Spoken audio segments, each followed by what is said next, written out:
언제나 MK 같은 회사 때문에.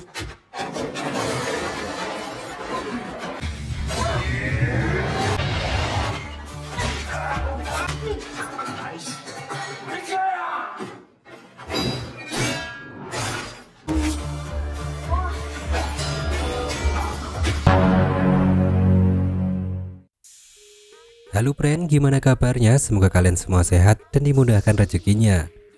Video kali ini Mimin mau nyeritain alur film berjudul Kill Boksun, dimana film ini menceritakan kehidupan seorang janda cantik yang pekerjaannya sebagai pembunuh bayaran.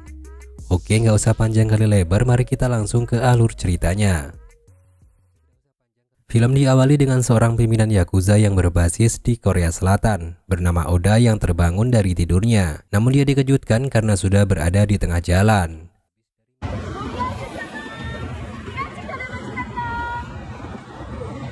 Ternyata itu semua ulah dari seorang janda sekaligus pembunuh bayaran paling terkenal di Korea Selatan bernama Boksun yang berencana akan menghabisinya. Tanpa rasa takut, Boksun memberikan sebuah katana dan mengajaknya untuk berduel. Boksun memprediksi jika dia akan kalah dalam perduelan itu, yang membuat Boksun mengganti alat tempurnya. Sewaktu Oda mengeluarkan jurus andalannya, tiba-tiba Boksun menembaknya yang menyebabkan dia langsung koit di tempat, dan film pun dimulai. 미안. 너한테 문 닫을 시간이라. Selain menjadi pembunuh bayaran, Boksun adalah seorang ibu yang berusaha mandiri. Dia mempunyai seorang anak perempuan bernama Gi Jae-yong yang masih bersekolah di SMA. Sewaktu mengambil pakaian kotor milik putrinya, Boksun menemukan sebungkus rokok. Dia pun teringat saat masih SMA disiksa ayahnya sampai babak belur karena ketahuan merokok.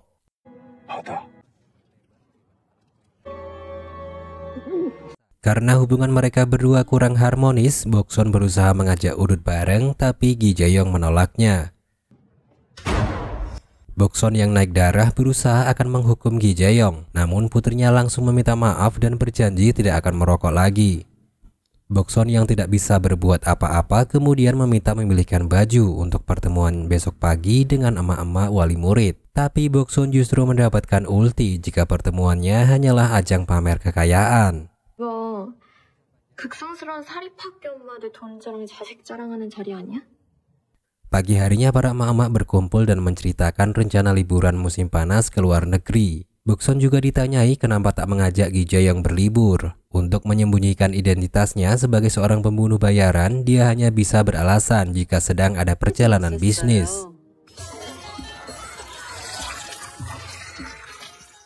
Berpindah ke Chaming-yu yang merupakan pimpinan dari Boksun, serta adiknya bernama Chaming-yi yang menjabat sebagai direktur utama. Mereka berdua sedang melihat pemberitaan kasus terbunuhnya Oda. Chaming-yi mengatakan jika Boksun sudah membuat pelanggaran dalam pekerjaannya karena membunuh menggunakan pistol tidak diperbolehkan.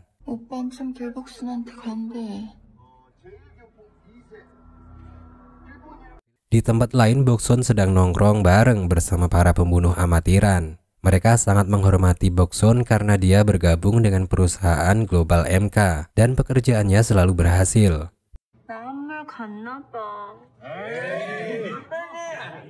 Namun 7 tahun lalu karena meningkatnya korban pembunuhan anak-anak oleh para pengangguran dan pembunuh amatiran, Chaming-yu sebagai pimpinan MK membuat peraturan tidak boleh membunuh anak di bawah umur, serta menerima pekerjaan yang diizinkan perusahaan, yang mana perusahaan kecil sangat dirugikan, seperti perusahaan Sugen yang bangkrut karena mengikuti aturan itu.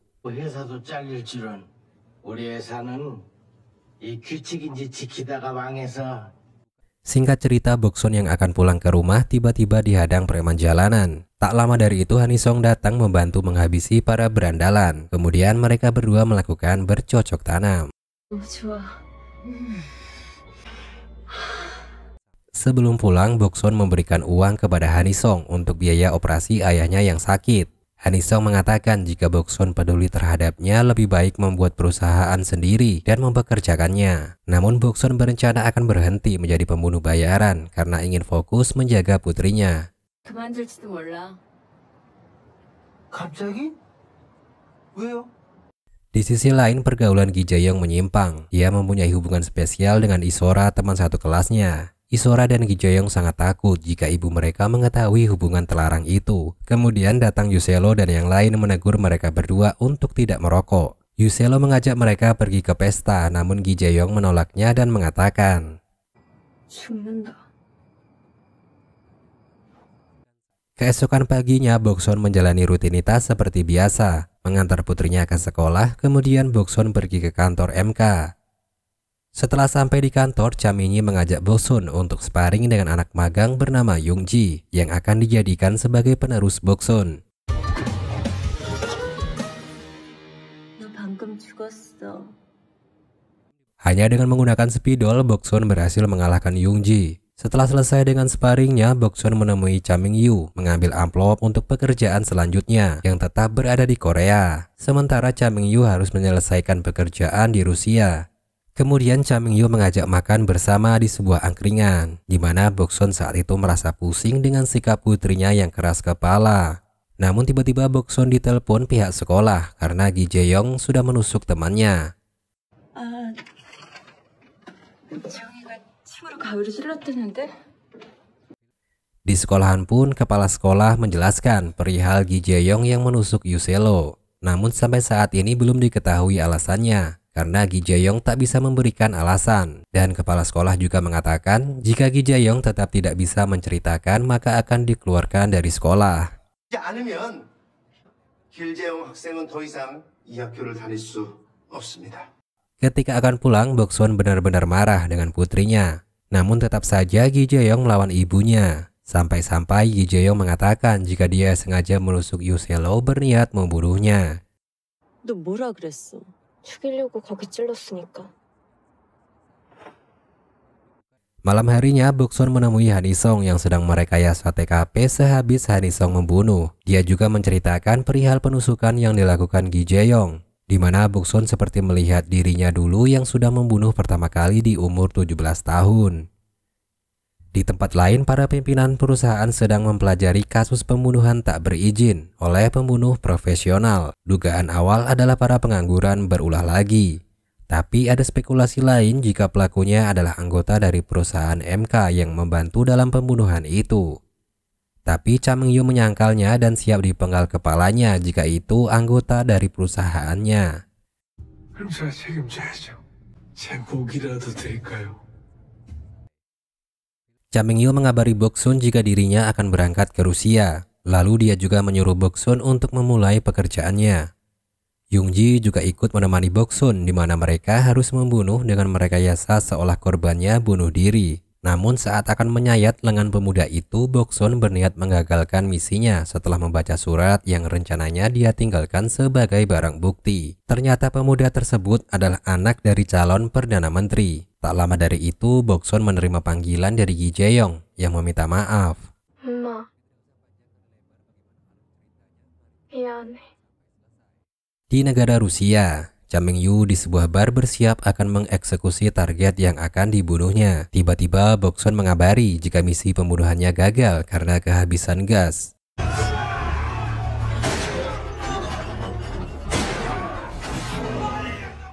Setelah menghabisi targetnya, Cha Min-yu pun meminta konfirmasi dari Young-ji. Tapi Young-ji sebenarnya berbohong jika Boksun sudah benar-benar gagal karena kekurangan membawa gas. 실패 맞습니다.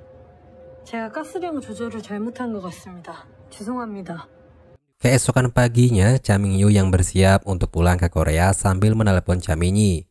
Dia mengatakan jika pekerjaan Boksun sudah gagal. Namun adiknya mengatakan akan mengalihkan pekerjaan itu. Tapi Cha Min-yu menolaknya. Kemudian dia teringat dahulu saat dipertemukan dengan Boksun. Cha Min-yu yang akan mengeksekusi ayah Boksun tiba-tiba berhenti karena Boksun pulang dari sekolahnya. Sambil menodongkan senjata, Cha Min-yu mengatakan jika dia tak membunuh anak di bawah umur. Usut punya usut, Boksun sering disiksa oleh ayahnya. Dia pun nekat menendang kursi ayahnya dengan keadaan tergantung. Itulah pembunuhan Boksun yang pertama kalinya. Dan Boksun saat itu diasuh oleh Cha Min-yu.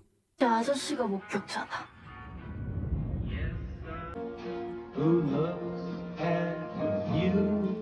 Saat berlatih menembak, Cha Min-yi menerima sebuah bukti pembunuhan dari bawahannya, di mana bukti itu mengarah ke Hanisong. Kemudian Cha Min-yi menemui Hanisong di rumah sakit yang sedang menjaga ayahnya. 뭘 그렇게 놀라요? 죄진 사람처럼. Berpindah ke Boksun yang sedang merawat tanamannya. Dia melihat berita calon Perdana Menteri yang murka dengan percobaan penyerangan anaknya. Tiba-tiba Gi Jae-yong muncul dan akhirnya bicara alasan menusuk Yuselo karena dia selalu mengganggu dirinya dan mengancam Gi Jae-yong untuk berpacaran dengan Yuselo. Jika tidak, maka Yuselo akan menyebarkan foto mesumnya bersama Isora. Gi Jae-yong juga mengakui bahwa dirinya menyukai wanita. Boksun kecewa karena tidak mengetahui tentang putrinya itu. Yoongi tiba-tiba datang ke rumah Boksun. Yoongi mengatakan jika dia dipecat oleh Cha Min-yi karena dianggap sudah menggagalkan kerja Boksun. Boksun yang merasa iba kemudian mengajak dirinya makan siang. Tak lama dari itu, 3 kawanannya datang. Yoon Sok mengatakan jika Hanisong sudah masuk kerja di perusahaan MK dan sudah menggantikan kerja Boksun sebelumnya yang gagal. 저는 평생 A급 못할 줄 알았나 봐요. 내가 씨발 진짜. Mendengar kabar jika anak calon Perdana Menteri terbunuh, Cha Min-yu murka karena ulah Cha Min-yi yang mempekerjakan Hanisong. Boksun juga mengetahui jika dalang dari itu semua adalah Cha Min-yi. Kemudian Cha Min-yi mengabarkan ke semua orang yang berada di tempat itu untuk pekerjaan dengan status level B, di mana mereka semua sudah tahu maksud dari Cha Min-yi. Mereka pun bersiap untuk membunuh Boksun. 언제나 MK 같은 회사 때문에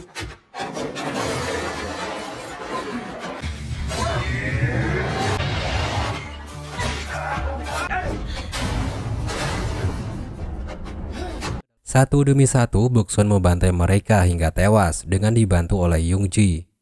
Hanisong nekat melakukan pekerjaan itu karena Cha Min-yi mengetahui dirinya sudah melakukan pekerjaan tanpa izin. Boksun kemudian menelepon tim pembersih dan yang tersisa hanyalah Yoongi.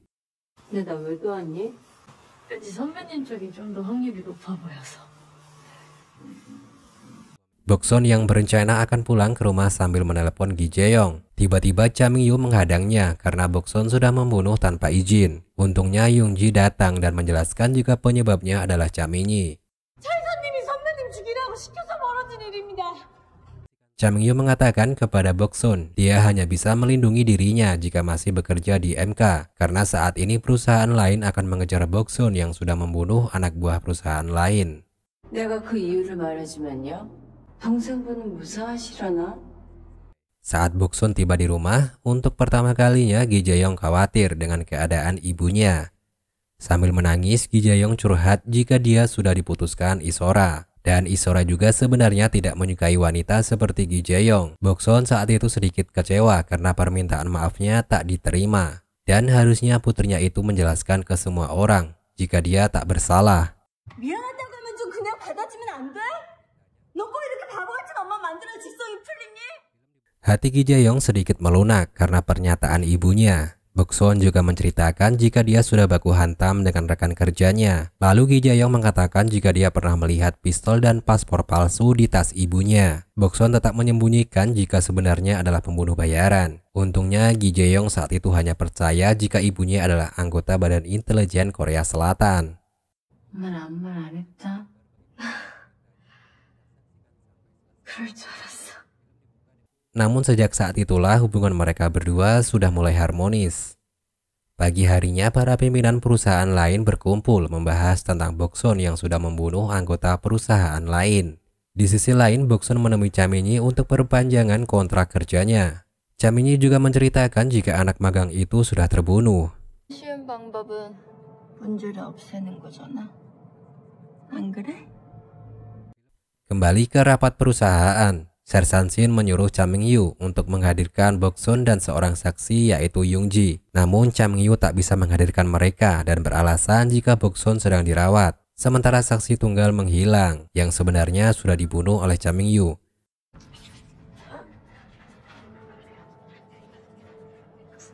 Merasa ada yang janggal, Sersan Shin menyuruhnya bertanggung jawab karena Boksun sebagai anggota MK melanggar aturan. Namun hal tak terduga terjadi, di mana Sersan Shin justru dibunuh oleh Cha Min-yu dan para pimpinan perusahaan lain langsung pergi meninggalkan ruangan.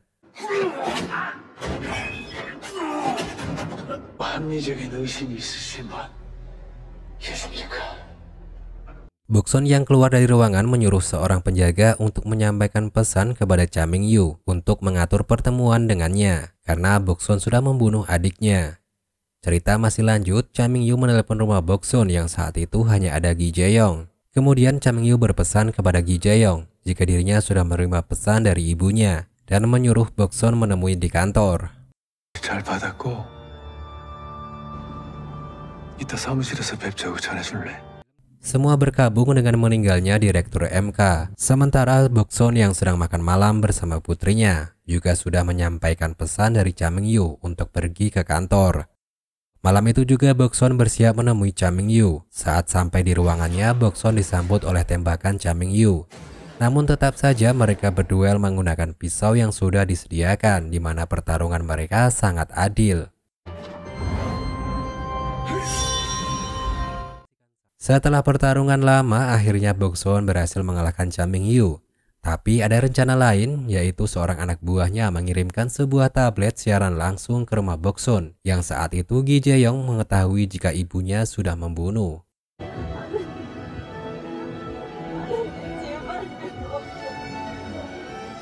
Di tengah perjalanan pulang, Boksun menangis takut kalau putrinya mengetahui jika dia seorang pembunuh. Namun setelah sampai di rumah, Gi Jae-yong seolah tak mengetahui kejadian pembunuhan ibunya karena berpura-pura sudah tidur. Boksun tersenyum karena sikap Gi Jae-yong sudah berubah menjadi lebih perhatian ke Boksun, dan itu merupakan kebanggaan dari seorang ibu. Di akhir film, Gi Jae-yong masuk ke kelas berpamitan dengan Isora karena dia akan pindah sekolah. 그래서 너한테 키스해 말일까?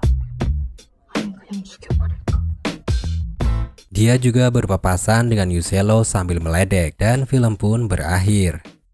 Terima kasih buat kalian semua yang udah nonton alur film ini. Sampai jumpa di video selanjutnya.